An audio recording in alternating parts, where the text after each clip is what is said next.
اگر کبھی کسی آدمی کو وہ دعا مانگنا ہو، ہمارے یہاں یہ دعائیں کوئی نہیں مانگتا ہے، جب کسی سے کہا جائے بھائی آج بہت اہم رات ہے دعا مانگی، اب جیسے 2 راتیں بعد، آج سیٹرڈے ہے، اس وقت رات کا وقت ہے میلبرن، 2 راتیں بعد منڈے کی رات کا وقت، شب عرفہ، شب قدر کے برابر ہے دعا کے اعتبار سے، بہت اہم رات ہے، اعمال مختصر ہیں اس کے، ہاں ڈے آف عرفات کے اعمال زیادہ ہیں، وہ اعلان آپ کے پاس آ جائے گا، شب عرفہ بہت مختصر اعمال ہے، آدھے گھنٹے کے، لیکن جب کہا جائے کہ اب دعا مانگی، کیا دعائیں لوگ مانگیں گے؟ جو مانگیں گے وہ صحیح ہے، غلط نہیں، رزق کی دعا، شادی کی دعا، اولاد کی دعا، تعلیم کی دعا، امیگریشن کی دعا، یہ ساری دعائیں مانگیں گے نا، مگر باقاعدہ یہ روایت میں آیا 5واں امام، پچھلی تقریر سے میں اس کو ربط ملا رہا ہوں، پتہ نہیں کتنے لوگوں نے پچھلی تقریر سنی اور پتہ نہیں کتنے لوگوں کو یاد ہو وہ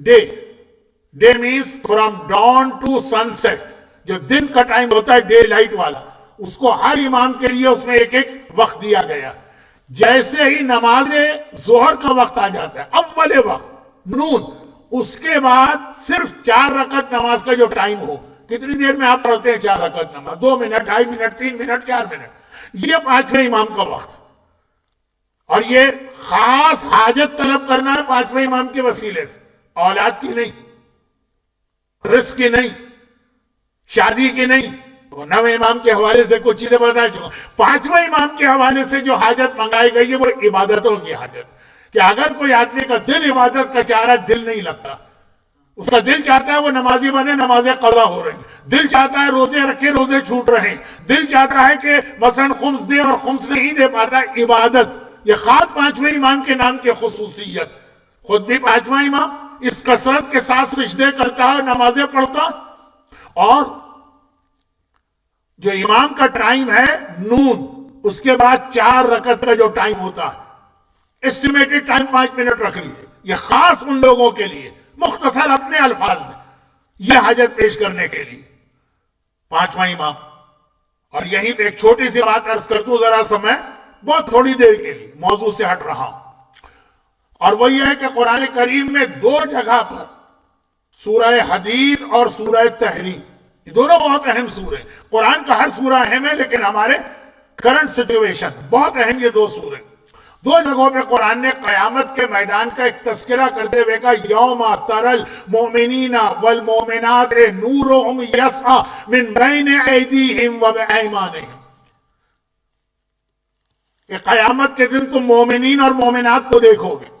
یوجولی قرآن صرف مومنین کا لفظ استعمال کرتا ہے، مومنات اس میں خود بخود آ جاتی، مگر یہ اتنا اہم میسج تھا الگ الگ کر کے کہا، تم مومنین اور مومنات کو دیکھو گے قیامت کے دن، کہ ان کے آگے آگے ان کا نور چل رہا، جب وہ قیامت کے میدان میں آئیں گے اور جنت تک جائیں گے تو ان کا نور آگے چل رہا ہے، آگے نور ہے اور اس کے پیچھے پیچھے یہ لوگ آ رہے ہیں، اور ایسا کہ پھر قرآن نے آگے اس کے بعد کی فوراً آیت میں کہا وَيَوْمَ تَرَى الْمُنَافِقِينَ وَالْمُنَافِقَاتِ، اور تم منافقوں کو دیکھو گے، مرد منافق عورت منافقہ، وہ ان مومنوں سے کہیں گے انظرنا، ذرا ٹھہر جاؤ، اقتبس من نورنا، ہم کو اتنی مہلت دے دو کہ ہم تھوڑا سا نور تم سے لے کے اپنے لیے آسانی پیدا کرے۔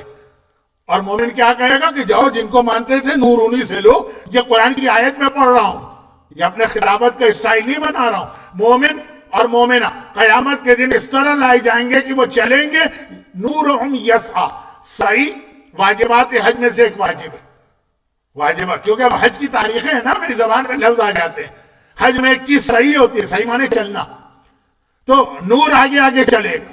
اور سورہ تحریم وہی سورہ جس کے آخر میں 2 نبیوں کی نافرمان بیویوں کا تذکرہ ہے اور 2 اچھی عورتوں کا تذکرہ ہے، اس میں بھی آیت آئی یوم لا یخزی اللہ المؤمنین والمؤمنات، قیامت کے دن اللہ کسی مومن مرد اور مومنہ عورت کی رسوائی برداشت نہیں کرے گا، انسلٹ نہیں ہوگی، توہین نہیں ہوگی، اور یسعی نورہم من بین ایدیہم ومن ایمانہم، ان کا نور ان کے آگے آگے چلے گا۔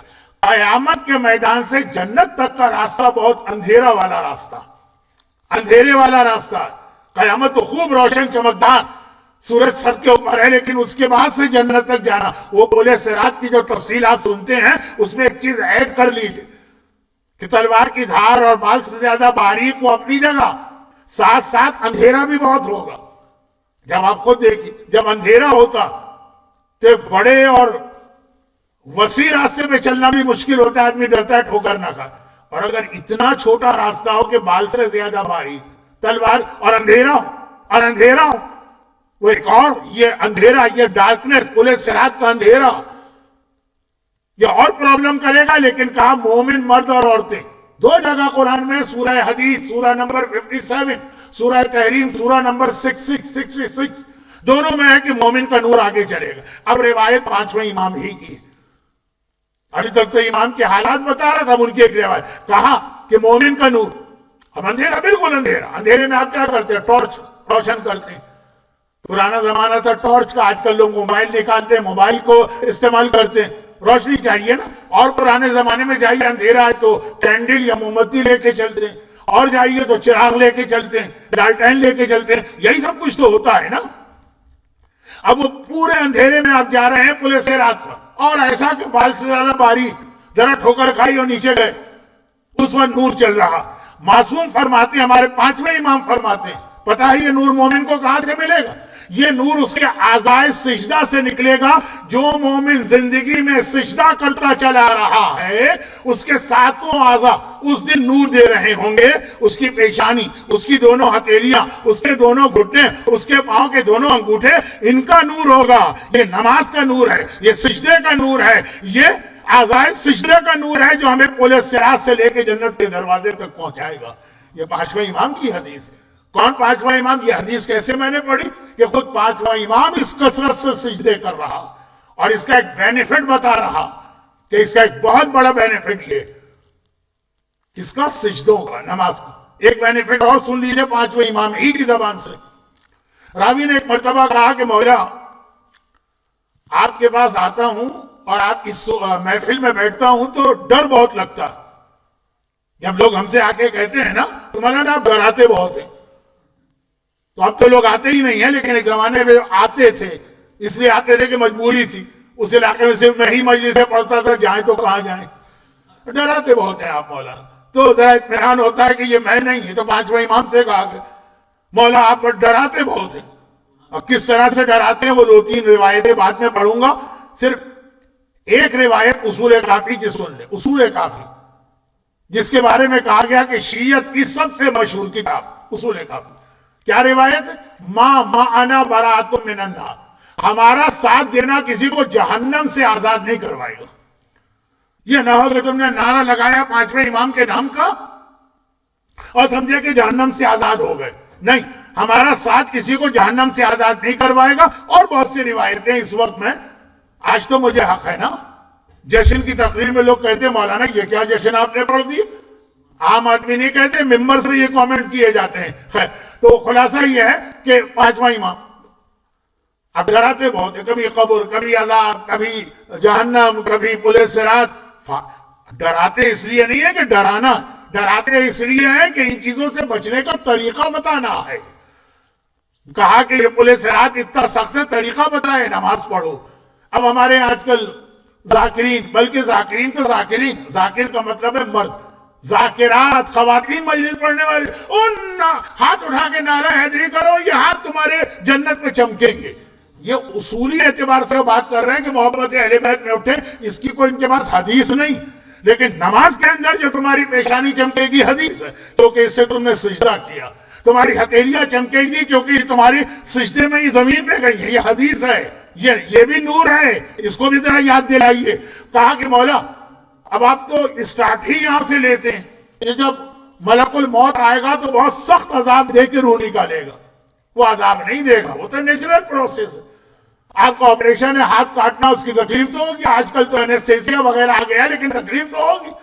مولا اس تکلیف سے بچنے کا کوئی طریقہ ہے؟ کہا بہت آسان، ملک الموت سے دوستی کر لو. بھائی دوستی کر لو، وہی تو آئے گا نا روح نکالنے کے لیے. اگر تمہاری اس سے دوستی ہے وہ تو تمہارا دوست ہے نا. جتنا اللہ نے اسے اجازت دیا اتنا وہ رعایت کر دے گا. اور راوی نے تو سر پکڑ لیا، مولا یہ تو آپ نے پہلے سے مشکل مسئلہ بتا دیا. ملک الموت سے تو زندگی میں ایک ہی بار ملاقات ہوتی ہے، وہی اتنا سخت وقت ہوتا ہے، دوستی کیسے کریں؟ نہیں، 40 دن مسلسل تمام نمازوں کا اول وقت میں پڑھ لو، اس لیے کہ ملک الموت کی 2 ڈیوٹیاں، ایک ڈیوٹی ہے وہ روح نکالتا، دوسری ڈیوٹی ہے کہ وہ ہر نماز کے وقت دنیا بھر کے انسانوں کو چیک کرتا رہتا ہے اور جو اسے مصلی پہ کھڑا نظر آئے، اور اس طرح کہ 40 دن تو اول وقت میں نماز پڑھی، چاہے بعد میں کچھ ڈیلے بھی کر دے، ملک الموت کو خود بخود اس سے محبت ہو جاتی، ملک الموت کی خود بخود اس سے دوستی ہو جاتی ہے، اور جب اس کے پاس آتا ہے تو اس کی روح ملک الموت بہت آرام سے نکالتا۔ یہ سب 5واں امام آسانیاں بتا رہا ہے، لیکن کس طرح سے کہ پہلے خود اتنی نمازیں پڑھی اور اتنے سجدے کیے کہ لقب ہو گیا باقر۔